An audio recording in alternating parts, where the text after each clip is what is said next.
Hello, this is Indo World Cup Daily. Well, it's Tuesday morning and we've just come out of Ireland training here in Tour. And Rory, the good news is everybody was out there today. Yeah, we're counting them up. 33 players trained. Jack Conan had his boots on for the first time since he landed in France.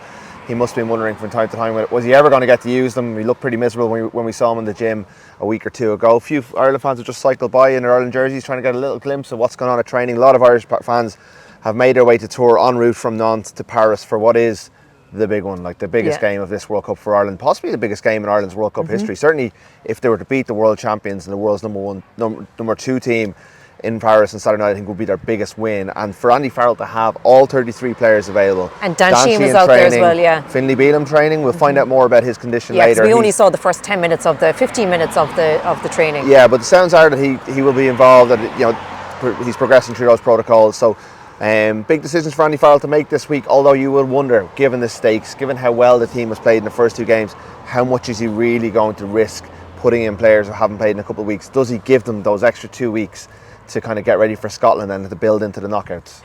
Jack Crowley is going to be one of the players out of the press conference later. Do we read into that and think he might be on the bench this weekend? Normally you would, and I do think if a player is up for media, particularly a young player, it would be very unfair if they weren't actually going to be involved at the end of the week. And I think by now the players will know if they are going to be playing or not, even though we won't find out until Thursday afternoon in Paris. Last week Keith Earls did do media and didn't play at the weekend. Now we don't know what was behind that, whether it was just a selection call. He's a very experienced figure. But Crowley does tick the box of covering 10, 12 and 15, which Ross Byrne, who played very well on Saturday, doesn't. So there's an argument definitely to be made for putting Crowley there. He's less experienced, but he's played really well for Ireland, for Munster. He's beaten the Stormers over in Cape Town, so he's not afraid of these big bucks. And you can understand why they would go with that decision. But, Sexton will start. It's just a matter of... And the bench is, I think, the big talking point this week. I think we have a good idea what the team will be. It's going to be the team that beat the All Blacks, that sort of stuff. Maybe a couple questions about those injured players, but we have a good idea of what Ireland are going to do. And then on tonight, we'll find out what the Boks are going to do. Yeah, exactly. So we will find out that team later. Will they go with a 7-1 split? Eben Etzebeth, is he going to be fit? Pollard, I don't know. Maybe he could still make the bench. But could the South Africa curveball here be that there is no curveball? Potentially, yeah. I mean, they could go 5-3 and surprise us all and go more traditional. Like Rassie Rasmussen was up for media yesterday. I dialed onto a call. I do believe him when he says Pollard will not play. All the South African media are saying no, it's too soon, that he hasn't been in camp. It would undermine faith in Libbok. Also, if they go 6-2, there's nowhere real slot for him because he doesn't cover enough positions. But because of those place-kicking issions. Well, they don't necessarily have to beat Ireland this weekend. So also, he made the point that, look, he hasn't played for 4 or 5 months. 14 weeks, I think he said.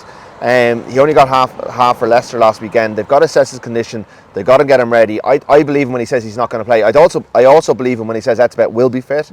And then the question mark is what they do with their bench. They don't have a recognised hooker. They're going to be playing either Dion Fourie, who's a 7 who can play hooker and has got a good experience of playing hooker, or Marco van Staden, who's a really good ball carrier, both breakdown threats, but really doesn't have a lot of top end experience at hooker. Neither of them will be world-class scrummagers at hooker, like some of the Ireland's depth at hooker is incredible. That's the big risk for South Africa, as well as their goal kicking this weekend.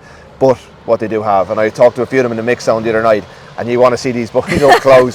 Like RG Snyman, I'll have a piece of them later this week. God, the man is a monster. So they're going to be a frightening proposition no matter what. But just got a sense that maybe things are a little bit more business-like at training today, so Ireland will be ready. Yeah, okay, well, Rory, thanks a million for that. We will have all the news from the South Africa and Ireland camps later, and Will and Luke will also be here with the latest on the Left Wing podcast.